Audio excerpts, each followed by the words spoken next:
Wrestling fans, we explode into Christmas for the 9th annual Paul Bearer Holiday Headlocks Toy Drive Cyber Fanfest. A human sea of superstar guests have come to MWF Studios for live interviews, tributes, and virtual autograph signings.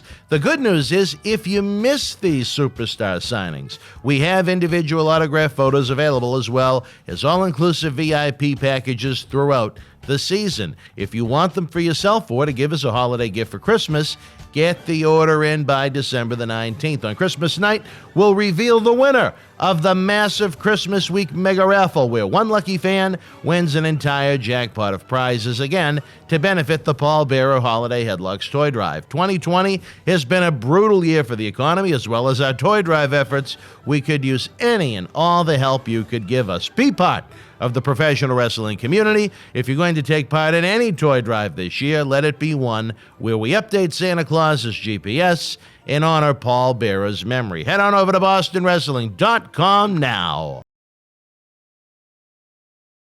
Wrestling Illustrated magazine, and in the back section they had an article that both Brody and Adrian Adonis died in the same month, and you know it was startling to a young man to find out exactly how it happened. Tony, what was the aftermath of what happened in Puerto Rico on that deadly night? Well, first of all, to be honest with you, in my opinion, ain't nobody cared. No one cared. Now, Abdullah called a meeting for all the boys, and we always going to go down to the police station to make a statement. And the only one that went was me and Sika, which is Roman Reigns' father. Yep. And he was my bodyguard because Sabio Vega told me, be careful, because they was looking for me because I was talking. But back up a little bit, when I came back to the dressing room, a policeman approached me. And he said, Tony, I was going to meet you at your room tonight, but I'm glad you made it back to the match. And he said, if you didn't make it, he said, because we want to get a statement from you. He said, I got a statement from everybody in the dressing room. I got a statement. And he said, did you get a look at the wrestling fan that stabbed Brody? I said, what wrestling fan? He said, everybody in here, everybody said that a wrestling fan did it. I said, no wrestling fan did it. I said, that person right there did it. I didn't call him a person. I used much harsh language. What did you say? I said, that motherfucker right there did it. And he said, you mean Vader? I said, yes, Vader. He said, but everybody in here told me a wrestling fan did it. So they already had a story that they were booking it. They already had a story to give to law enforcement. Then I went a step further. I went to the police station. That's why it ended up on trial. If I had kept my mouth shut, there would have been no trial, and it had been forgotten about 30 minutes after it happened. See, one thing about, I hear wrestling fans say all the time, say, aren't you guys all friends? No, we're not. We are business associates. When you leave a territory, I could call a wrestler every day while I'm there. As soon as the WWE releases me, not one person would pick up the phone. Why do you think that is? Wrestling is not like football. Football, you're a team. So you work as a team. Wrestling, everybody there is subcontract. Wrestlers are a bunch of independent businesses. Tony Atlas is not a person. Anthony White is the person. Tony Atlas is my company. So the character you create is your company. It's not a person. Hulk Hogan is not a person. Hulk Hogan is his company. Just like our president would tell you, the name Trump is his company. That's his money. That's his brand. And what you paid to put that brand on. Air Jordan, Michael Jordan. Jordan's is a sneaker that is a company now. It's a brand name, Jordans. I got to get these new Jordans. And once a name become money, anything that affiliated with money is a business. So wrestling is a business. It's not a sport. It's more of a business.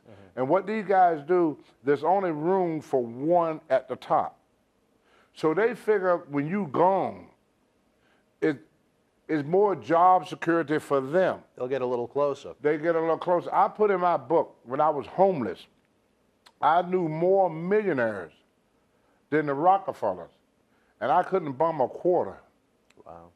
When you get down and out... Did you ever attempt to reach out to people when you were homeless? Look at Bruno when he passed away. You know, the known guys did stuff for guys, all this stuff. Ain't nobody moaning over Bruno. It was like he was never here. Within a week, it was like he never walked the face of the earth. Every wrestler that passed away, we talk about, hey, you hear about Johnny Valiant get hit by a truck? Yeah, man, I like Johnny. End of story. Nobody's calling his wife or trying to do a fundraiser for his wife or kids or nothing to help them family. They just lost they just lost one of their providers to the family.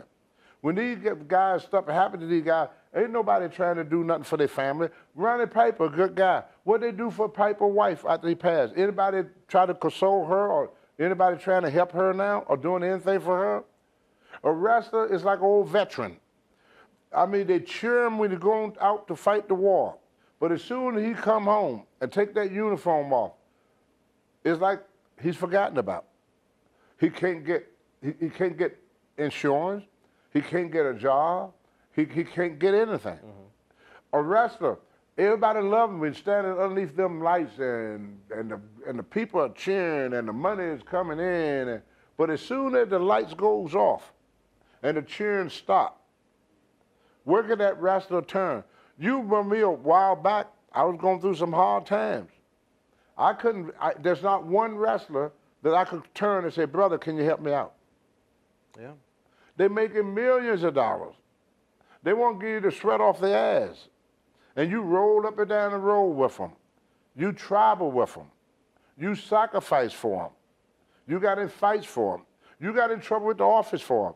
But as soon as your career is over with WWE, they forget about you. The moment you walk out that door, it's like you was never there. They don't even mention your name no more. I remember one time a guy left and I asked one of the wrestlers, I'm not going to call his name, I said, where's so-and-so? And he said, oh, don't mention it, he's gone. He's gone. That's all you need to know, he's gone.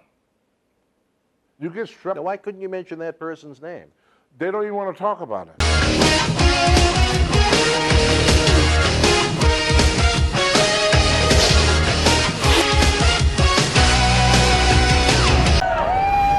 This is Mick Foley. This is Harley Race. This is Shelton Benjamin. This is Mr. Wonderful Paul Orndorff. This is the Monster Abyss. And this is Daniel Bryan. This is JBL, and you're watching the MWF. Be there live.